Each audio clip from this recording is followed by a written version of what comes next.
So with the ending of The Walking Dead, it gave us the conclusion to a lot of different characters. Of course, not everybody got a conclusion because their stories are going to continue, but for the ones that didn't get a spin-off show, I think that Father Gabriel had easily the greatest conclusion to his character arc. From a sobbing weenie of a man to a complete and total badass, there's not a lot of characters who progressed further than Father Gabriel did. So in today's video, I'm going to be going over the entire story of Father Gabriel, the major events that changed him as a character, and overall my thoughts on his journey. So take your seats, grab a snack, and listen to me ramble on about a fictional character for this amount of minutes, because we're talking about the one and only Father Gabriel.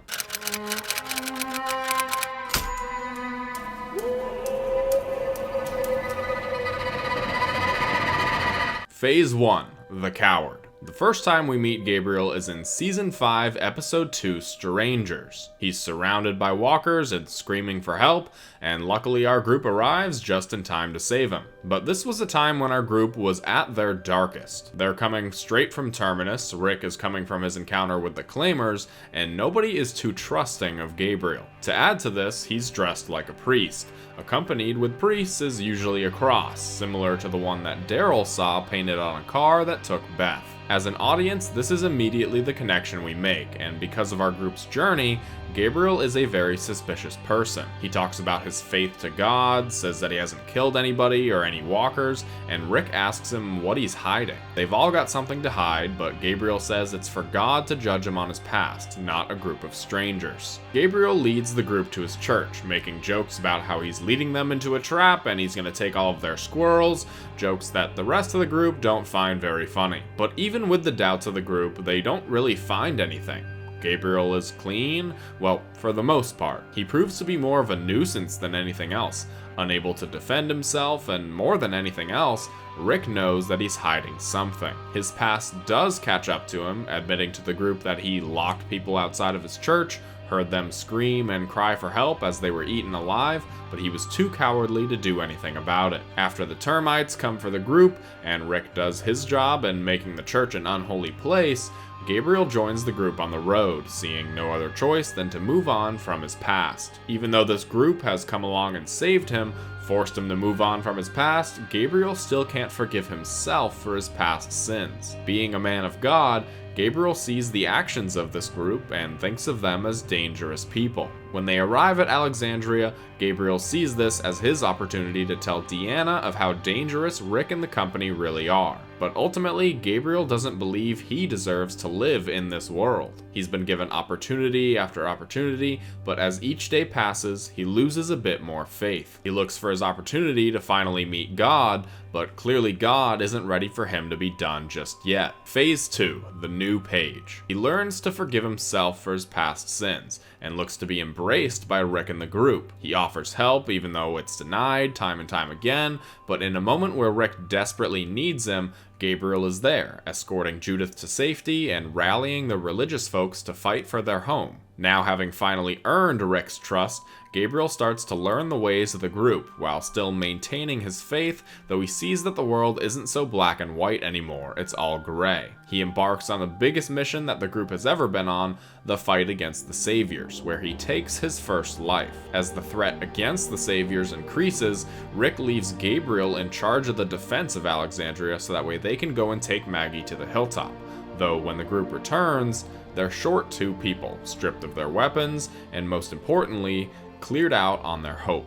The group is at an all-time low in this moment, having overcome every enemy they've ever faced, and this is where Gabriel actually has an advantage. Do you care to pay your respects? Holy crap!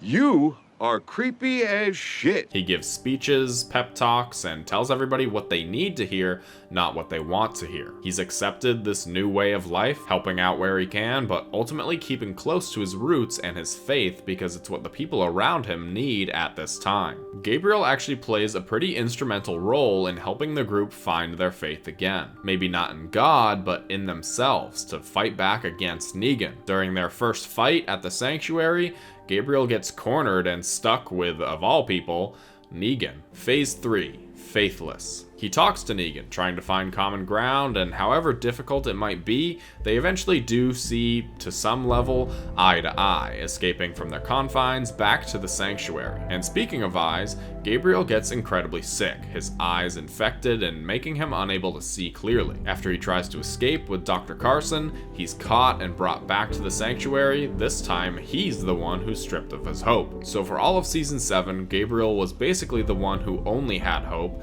and in Season 8, when everybody else has hope, he's the one that loses it. Funny how that works. But after everything, they win the war, and Gabriel thanks God for this new opportunity. Phase 4, the New World. With the end of the Saviors comes the New World, and Gabriel thinks that he has found a place in it with Anne. But Jadis will be Jadis and tries to trade him to the CRM. Gabriel sees this helicopter and then never speaks of it again. So anyways, some boring stuff happens, Rick Grimes apparently dies, it's whatever. Flash forward 6 years and Gabriel is one of the men in charge. He's part of a council at Alexandria that makes all of these decisions, and he sits at the head of the table. Gabriel has a pretty equal mind. He wants to take things in from all different perspectives and make the correct and sound decision, which I think makes him a pretty great leader. He's also moved on from Jadis, now in a relationship with Rosita.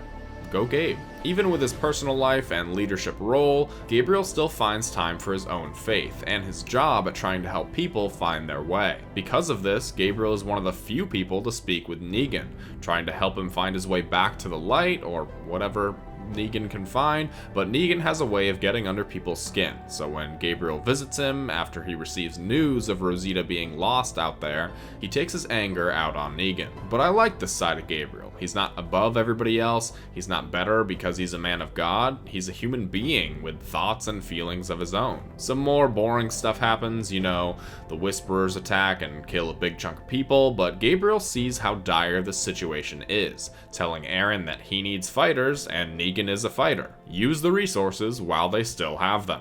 In the fight against the Whisperers, Gabriel is a key player and a key fighter, leading to their ultimate victory, but just because there's not a bad guy out there doesn't mean there's not issues, because Alexandria is running out of food. Phase 5, open the door. Gabriel embarks on a mission with the A-Team, takes out some Reapers.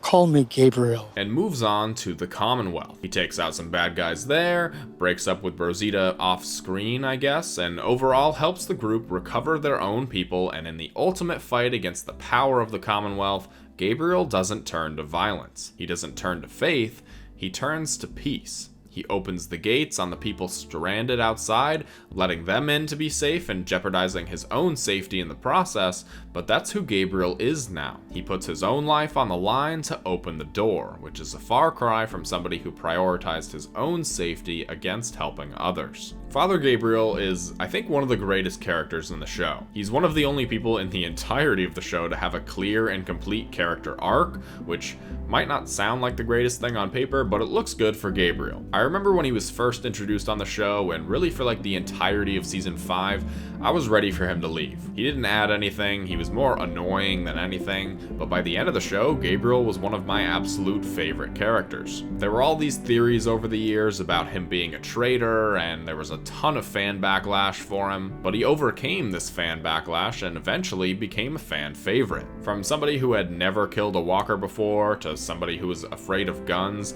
to single-handedly taking out some of the biggest threats in the show, whether that be with physical violence or a speech that gets through to the other person. I hadn't realized how important Gabriel's role actually was throughout the course of season 7 until I made this video. Rewatching some episodes and scenes really proves that Gabriel had his own unique faith in the group when everybody else lost theirs. And to flip that around in season 8 was actually a pretty great idea. One of the funnier things I noticed is how Gabriel is absent for a large majority of the big events of the show. He's not there when Negan walks out of the RV, he's not there for Rick's death, and he's not there for the Pike scene, so a lot of Gabriel's actions are reactions to the events that happen. He's not a very active character who progresses the story in any meaningful way. I mean, some of the things he does are, but there's not really any big decisions that he makes for the group. Is this a bad thing?